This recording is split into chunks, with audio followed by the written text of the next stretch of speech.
गुरुदेव की दीक्षा दिवस का प्रसंग है। आप लोग प्रतीक्षा में हैं। किसकी प्रतीक्षा में है ये आपको भी पता है और मुझे भी पता है। अभी आप लोगों ने वयोवृद्ध मुनिराज श्री उत्कृष्ट सागर महाराज जी से उन घटनाओं को सुना है जो उन्होंने अपनी आंखों से देखी है। हम लोग जो सुनाते हैं वह सुनी हुई होती है या पुस्तक में पढ़ी हुई होती है। आचार्य शांति सागर महाराज, आचार्य ज्ञान सागर महाराज इतने महान गुरुओं के इन्होंने दर्शन किए हैं और आपको कहां कहां लेकर के गए। अजमेर की यात्रा करा के लाए। दीक्षा का वह प्रसंग आपके सामने प्रस्तुत किया। बहुत ही अच्छा लगता है क्योंकि जो घटना अपने कानों से सुनी हो उसका उल्लेख करना और जो घटना अपनी आंखों से देखी हो उसका उल्लेख करना, दोनों में बहुत अंतर होता है।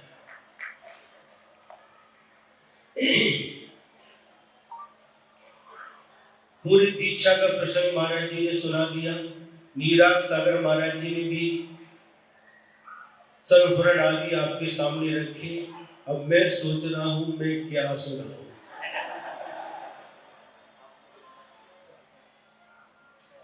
क्योंकि लगभग मुझे गुरुदेव के चरणों में रहने का लगभग 20 वर्ष का हमें सौभाग्य प्राप्त था।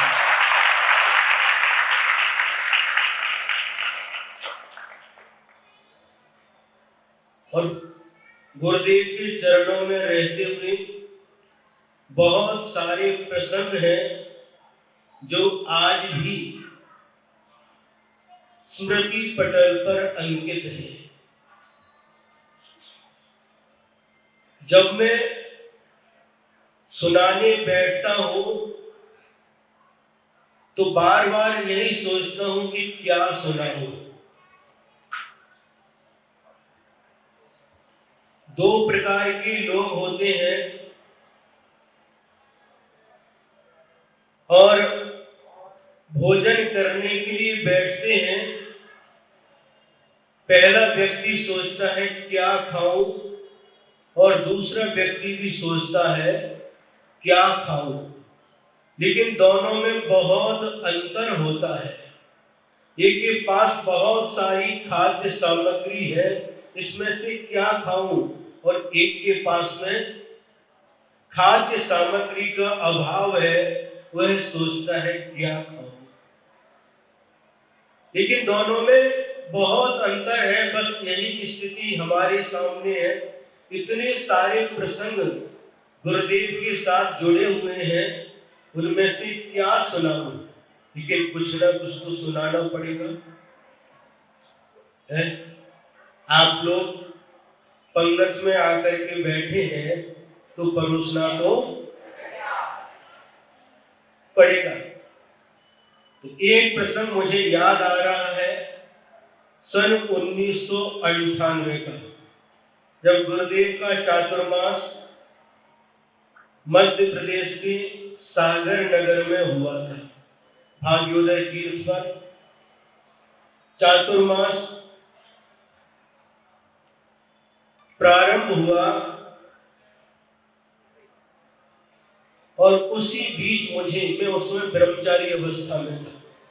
मुझे मलेरिया और पीलिया ये दोनों एक साथ हो गई। डॉक्टर लोग आए, चेक किया, उन्होंने कहा कि आपको बोतल चढ़ानी पड़ेगी, एडमिट करना पड़ेगा।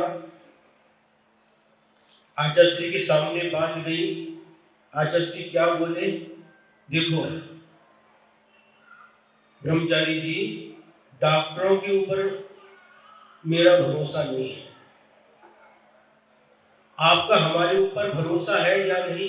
गुरुदेव, आपके ऊपर तो पूरा भरोसा है, तो आप चिंता मत करो, इच्छू रस के माध्यम से हम आपको पूरा ठीक करेंगे। उस समय 10 प्रतिमा के व्रत गुरुदेव से प्राप्त हुए थे। एक ही बार आहार करते थे, लेकिन गुरुदेव ने कहा जब तक अस्वस्थ अवस्था है आपको 2 बार भोजन करना है। ठीक है आचार्य जी, आप जैसा कहेंगे हम वैसा ही करेंगे। उस समय बहुत सारी चौके थे।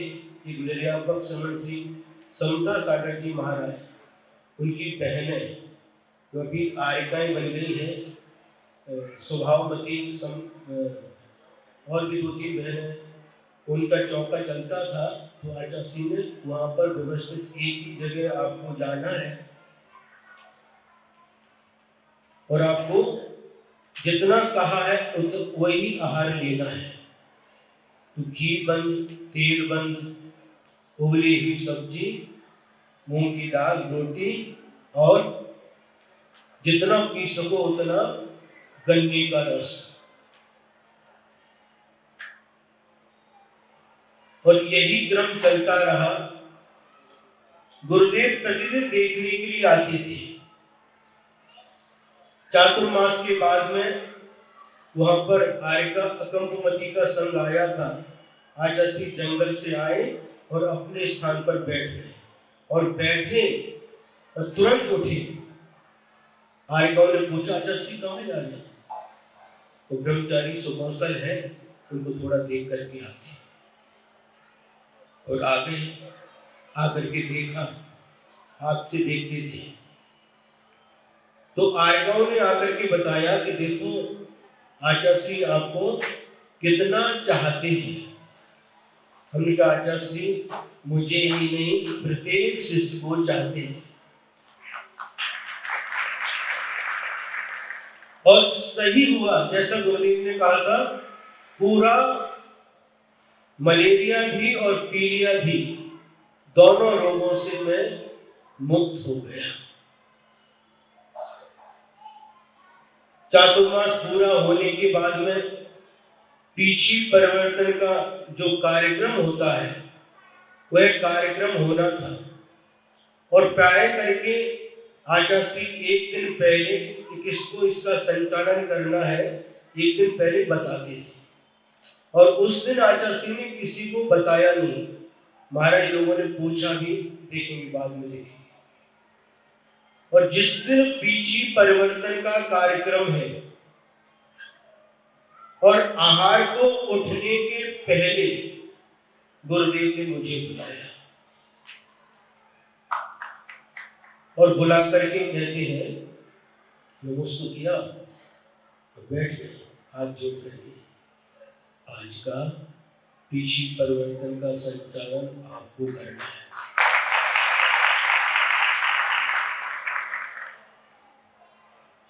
जैसे ही सुना पूरा पसीना छूट गया।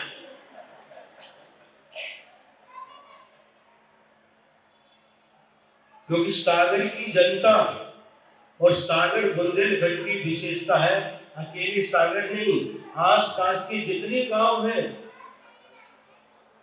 इतनी भीड़ उमड़ती है कि संभालना मुश्किल होता है। हमने गुरुदेव से निवेदन किया, आचार्य श्री कांपते हुए हाथों से, आचार्य श्री बड़े बड़े महाराज लोग भी हैं, लक्ष्मण भी है, ब्रह्मचारी भी सीनियर है, अब उनको यदि यह संचालन का कार्य सौंपेंगे तो अच्छा रहेगा। जितना बोला उतना करें।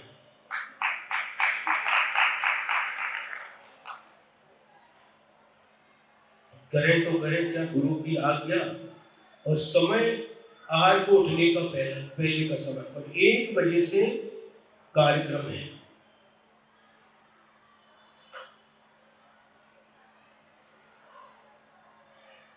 इस 2 महाराज के उनको कहा, महाराज जी आप लोग लिस्ट तैयार करके हमको दे दो, इसकी पीछे कौन पीछे देने वाले हैं और कौन पुरानी पीछे लेने वाले। हाँ, हम कर देते हैं। हम आहार के लिए गए तो गले के नीचे नहीं थे।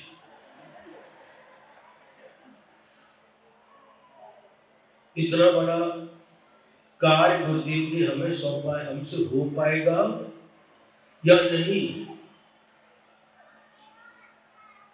बस जो गया उतना दिया और आकर के सामायिक भी करना है और सामायिक के बाद में तुरंत कार्यक्रम के लिए मंच पर जाना है। मंच पर गुरुदेव विराजमान हो गए, पूरा संघ विराजमान हो गया और गुरुदेव ने मुझे देखा। वहीं सामने एक तख्त रखा था मंच के पास ही, सारी पीछियां 27 पीछी थी उस समय गुरुदेव के संघ में। 24 मुनि महाराज थे और 3 इलेक्शन थे। तो गुरुदेव ने हमारी हालत देखी, चेहरा देखा और पास में बुलाया। और पास में बुलाने के बाद में चरण छुए। गुरुदेव ने मुस्कुरा करके सिर पर हाथ रख दिया, घबराना नहीं, अच्छे से करना है। तो बस आशीर्वाद लेकर के आए। मंगलाचरण के जो कार्यक्रम प्रारंभ किया, महाराजों ने तो लिस्ट बना दी थी और इसके साथ साथ जो भी बोलना था बस गुरुदेव का नाम लेकर के बोलते गए। कार्यक्रम पूरा हो गया और अंत में गुरुदेव का प्रवचन हुआ। इसके बाद में कार्यक्रम समाप्त हो गया। इतनी जनता सामने देखो, सिर दिखाई दे रहे हैं, इतनी जनता है और देखते ही घबराहट हो रही थी। लेकिन जैसे ही गुरुदेव ने सिर पर हाथ रखा, कहां से शक्ति आई,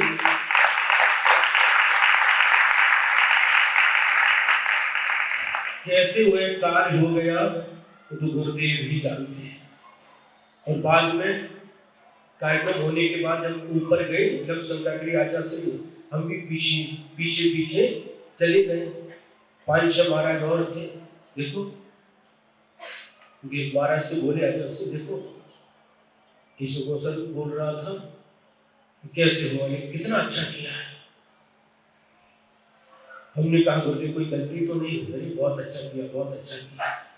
तो ऐसे गुरुदेव के आशीर्वाद से जो हम सोच भी नहीं सकते, ऐसे कार्य हो जाते हैं। शिष्य को पता नहीं रहता लेकिन गुरुदेव समझते हैं। और पहली बार वह अवसर था कि गुरुदेव के सामने हम माइक पर बोले थे। उनके आशीर्वाद की जो शक्ति थी वह अद्भुत थी, हमने कई बार अनुभव किया है। ऐसे महान गुरुदेव आज जब भी बैठते हैं, कभी सामायिक में, कभी सामान्य से बैठे हैं, तो भी बहुत सारी घटनाएं याद आती हैं। उनके चरणों में बीता हुआ समय आज भी याद आता है। उनके चरणों में जो आनंद मिलता था, जो सुकून मिलता था, वह अब कहीं पर भी नहीं। जब गुरुदेव के चरणों से अलग विहार का प्रसंग आया तो राम टेक की बात है। जब ये महाराज जी जो बैठे हैं, इनकी दीक्षा हुई थी, 24 दीक्षा हुई थी। विश्वास सागर के आदमी 24 दीक्षाएं हुई थी। और उस चातुर्मास के बाद में आचार्य भगवती आराधना पढ़ाती थी और भगवती आराधना ग्रंथ का उपसंहार हो रहा था और बीच में क्या लास्ट का दिन था और गुरुदेव ने कुछ घटना सुनाई। धरसेन महाराज जी की, जो पढ़ने के लिए आए थे और चातुर्मास के पहले ही उनको आज्ञा दी थी कि अब आप योग्य हो चुके हैं और आप जो ज्ञान देना था आपको दे दिया, विहार करना। सुनाए, सामने से सुनाते रहते। और 2-3 दिन के बाद ही वह तारीख थी 14 नवंबर 2013। हमारा तारीख भी याद है, हाँ बिल्कुल। और दोपहर में गुरुदेव ने बुलाया, आचार्य सिंह ने बुलाया। क्यों बुलाया? तो बुलाया तो चलते हैं। मुझे और मुनि श्री प्रमोद सागर महाराज जी दोनों को बुलाया और बुलाया। 2-3 महाराज और बैठे थे। जाकर के गुरुदेव के चरणों में नमस्कार किया। तो गुरुदेव ने कहाँ से प्रारंभ किया? देखो, संघ बहुत बड़ा हो गया है, आप लोग सीनियर हो चुके हैं। बस इतने शब्द सुने, समझ गए अब आगे गुरुदेव क्या बोलने वाले हैं। पीछे भी बहुत लंबी कतार है, उनके बारे में भी सोचना है। डायरेक्ट बोले नहीं कि आपको जाना है, नीचे सिर नीचे करके आंखों से आंसू बहने, एक भी शब्द नहीं। 1.25 घंटे तक आचार्य बोलते रहे, समझाते रहे, 1.25 घंटे तक, लेकिन एक भी शब्द बाहर नहीं आया। घबराना नहीं, सब अच्छा होगा। और हमने आपके लिए बहुत अच्छा सोचा है। लास्ट में कह दिया आप दोनों को मुनि श्री नियम सागर जी के पास में जाना है, दक्षिण जाना है। हमने आपका बहुत अच्छा सोचा है। मैं जैसा कह रहा हूं वैसा करो, आपका बहुत अच्छा होगा। बस नमस्कार करके आ गए। सारे महाराज, 45 महाराज थे उस समय, सब आ गए। क्या हुआ? तो चर्चाएं हुई। रात को सामायिक आदि करने के बाद जब लेटे तो नींद गायब, नींद ही नहीं। सुबह 15 नवंबर को भक्ति आदि हो गई। आहार के लिए निकलते समय जब आचार्य श्री सबको आशीर्वाद देते तो हम दोनों को देख करके मुस्कुरा करके बार बार आशीर्वाद देते थे। आहार के लिए गए तो आहार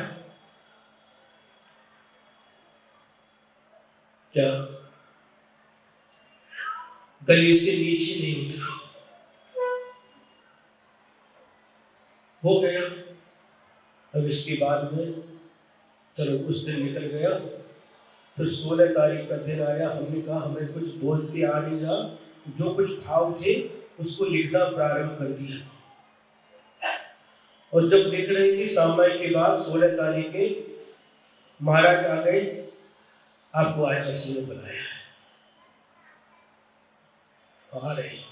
सो पूरा किया, लेकर के गए और जाकर के देखते हैं पूरा का पूरा संघ 45 महाराज बैठे हैं, गुरुदेव विराजमान है और आचार्य श्री एक तरफ है और एक तरफ पूरे महाराज है। अपने पास बुला आचार्य से बुला करके बिठा दिया और सबके सामने कहा, पूरे संघ के सामने, हमने ऐसा विचार किया है इन दोनों महाराज को हम दक्षिण भेज रहे हैं नियम सागर जी के पास में। और उसी दिन 2 मुनि महाराज का और विहार हुआ था, मुनि श्री धर्म सागर जी और मुनि श्री भाव सागर जी। इनको आचार्य सिंह ने उसी दिन विहार करके विमल सागर मुनि महाराज के पास में भेजा था। तो बोलने को कुछ आता नहीं, जो लिखा था वो गुरु जी के हाथ में दे दिया। क्या है? गुरु जी अंदर के भाव। गुरु जी ने पढ़ा और पढ़ते पढ़ते उसमें एक पंक्ति लिखी थी कि आपके चरणों में रह करके 18-20 साल कैसे बीत गए मुझे पता नहीं चला। 18-20 साल 18-20 दिन की तरह बीत गए। और जब से आपने कहा है कि अलग विहार करना है, 18-20 घंटे भी 18-20 वर्ष के जैसे भारी पड़ रहे हैं। पढ़ते पढ़ते वहां पर रुके। अच्छा, आपको इतना 18-20 साल हो गए? ऐसा बोले। अरे, मुझे तो मेरे गुरु का सानिध्य 5 से 6 साल ही मिला था, आपको तो बहुत मिला है। वहां पर फिर पढ़ना प्रारंभ कर दिया और उसमें लिखा था कि अभी तक हमारी जो समस्या होती थी हम आपके पास आते थे, और अब आप हमें दूर भेज रहे हैं, अब हम किसके पास जाएंगे? तो फिर रुकी वहां पर, दूर कहाँ भेज रहे हैं? किसने कहा दूर भेज रहे हैं? अरे, आप बोल रहे थे ना, मेरी तो पतंग उड़ गई रे। गुरु जी ने वही उदाहरण दिया, ईश दूर पर मैं सुखी, आस्था लिए अभंग, ससूत्र बालक खुश रहे, नभ में उड़े पतंग।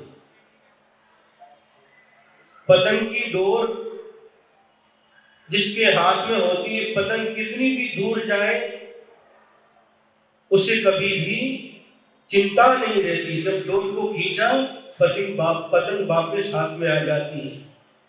तुम कहां दूर जा रहे हो? तुम सबकी डोर तो मेरे हाथ में है।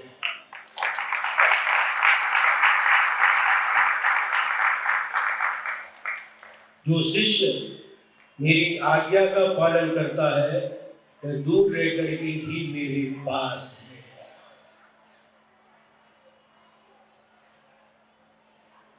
और जब आगे कहा, क्या अभी तक जो समस्या आती थी आपके पास आती थी, अब मैं किसके पास जाऊं? तो क्या कहा गुरु जी ने? आज भी वह दृश्य और गुरुदेव के शब्द आज भी कानों में गूंजते हैं। गुरुदेव ने एक्शन करके कहा, मैं बैठा हूं ना, ऐसी उंगली करके, मैं बैठा हूं ना, किसी बात की चिंता नहीं करना, मैं हूं ना।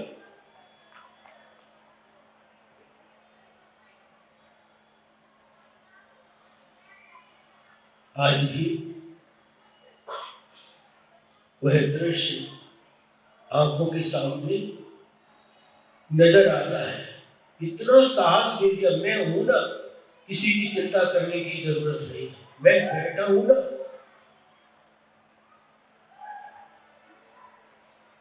ऐसे महान गुरुदेव, उनके बारे में जितना कहें उतना कम है। ऐसे महान गुणों के भंडार, जितना गुणों का गुणगान करें उतना कम है। और शिष्य के लिए गुरु की कृपा ही सबसे महत्वपूर्ण होती है। और मैं उन सौभाग्यशालियों में से हूं जिनके ऊपर गुरुदेव की कृपा हमेशा रही, उनका अपरम हस्त हमेशा रहा।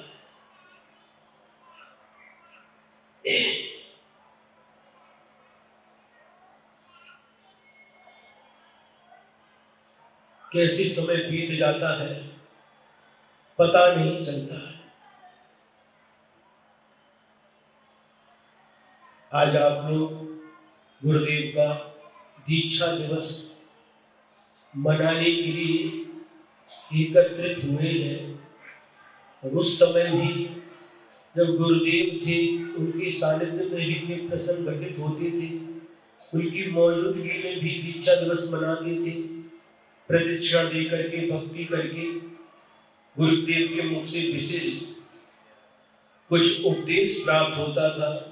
आज भी आप लोगों ने पूजन करके, सारे के सारे पूना नगर वालों ने पूजन के माध्यम से अपनी भक्ति प्रदर्शित की है। मैं देख रहा था सभी लोग आनंद से भरे हुए हैं, गुरुदेव की पूजन कर रहे हैं। अलग अलग क्या, अलग अलग कॉलोनी से, अलग अलग जगह से आए हैं और सबको यहाँ पर पूजन में शामिल किया गया है। बहुत आनंद आ रहा था और साथ में गुरुदेव की याद भी आ रही थी। चातुर्मास का समय निकट है। बहुत सारे लोगों ने अपनी अपनी प्रार्थना रखी है, अपना अपना निवेदन रखा है। और जय जय वाले तो इतना बड़ा कार्य लेकर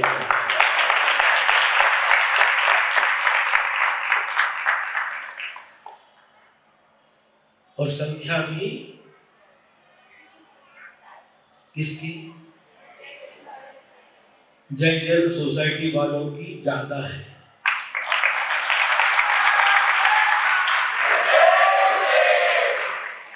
प्राय करके हम देखते हैं कि महिलाओं की संख्या ज्यादा रहती है, पुरुष कम होते हैं, लेकिन जय जैन सोसाइटी वालों में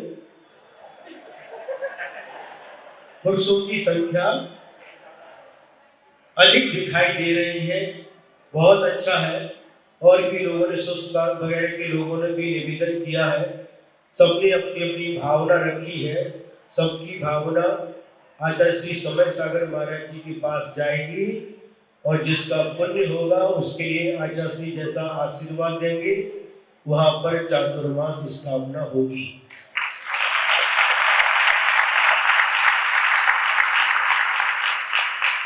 चातुर्मास स्थापना कहीं पर भी हो, हम इतना जरूर कह सकते हैं कि 2026 का चातुर्मास पूना में होगा।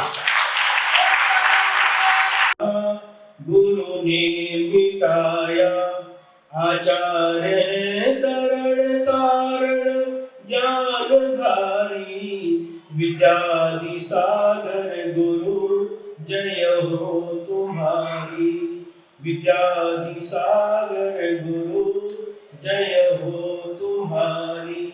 संसार में गुरु कृपा सबसे निराली, होली यही दशहरा यही दिवाली।